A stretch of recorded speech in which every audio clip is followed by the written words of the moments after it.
So today we are here based on the report that was published by the University of Bath's Tobacco Control Research Group in collaboration with the Investigative Desk and Tax Justice Network Africa. This report pointed out to a staggering 28 million USD tax discrepancy in the reports of British American Tobacco Kenya. As we are all aware, BAT has received several awards in Kenya as a leading taxpayer, and this points to the fact that BAT has not been doing its business right, and we are shocked that government still continues to view this corporate entity as a value add to Kenyan system. We are having this report published against the backdrop of the challenges Kenyans are facing as taxpayers with the social health fund. So Kenyans and the country at large has pointed out its dissatisfaction with the package that comes from that fund.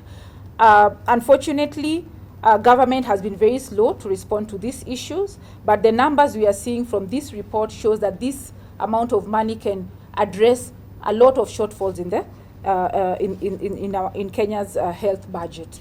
And we know again that cancer is a national, we have even called it a national disaster because the way it has impoverished families. If you look at the package again for cancer patients, it is a package that is not well thought, and we feel that we need to tax products that deepen these diseases in our country. So that is the reason we are here today, to point and ask for quick action from the Kenya Revenue Authority. We saw the reports and the statement from the Kenya Revenue Authority in response to this report, and we feel that their response does not give us any confidence at all.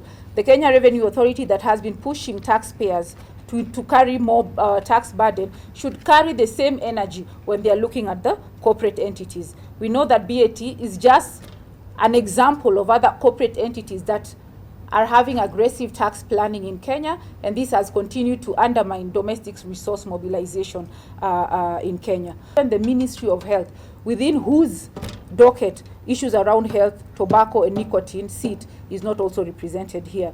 We also are aware that we have the Tobacco Control Board, who we had also reached to and have had good relationships, but I think when serious issues are to be discussed, we do not have government showing up. But when it is other concerns around softer advocacy, they are here. So that for us is a call to citizens to know that we must push back against a government that is keen on collecting tax from individual taxpayers, but are not keen on addressing corporate malpractice in regards to tax avoidance and tax evasion. The first thing we are calling for is a forensic audit. We can't take anything BAT says at face value. This report indicates there is some chicanery. There is an attempt at burying the bodies, so to speak. So the first call is to KRA. This investigation you said you're going to do, we want an update on what investigations you're doing and what you have found. Once we are able to verify the discrepancy, then there's also an audit on the Tobacco Control Fund, the amounts that are paid. The Tobacco Control Fund draws the bulk of its money from a 2.75% contribution on BAT profits. So if 3.6 billion was not declared, then there's 2.75% of 3.6 billion that ought to be in the Tobacco Control Fund. But the third thing is the transparency, even over the Tobacco Control Fund, because we keep on asking questions, and up to date, we have not been told how much money has gone into this fund, in what proportions over the years. And so if we are to find whether in 2017, 2018, and now moving forward, BAT has paid its rightful contribution, at the moment we don't have that. So the call to the ministry is that after the forensic audit, then they also need to ask for an audit of what was paid into the fund and claim 2.75% of 3.6 billion. We've just been told that can go to SHA, that can go to helping cancer patients, that can go to cessation efforts in this country. We want our 2.75% of what BAT has stolen. Isn't it? And that is why we have a media breakfast. Because houses, both reporters, as well as print media, as well as this conversation today, and be able to go and highlight the issues. Our first speaker, thank you very much.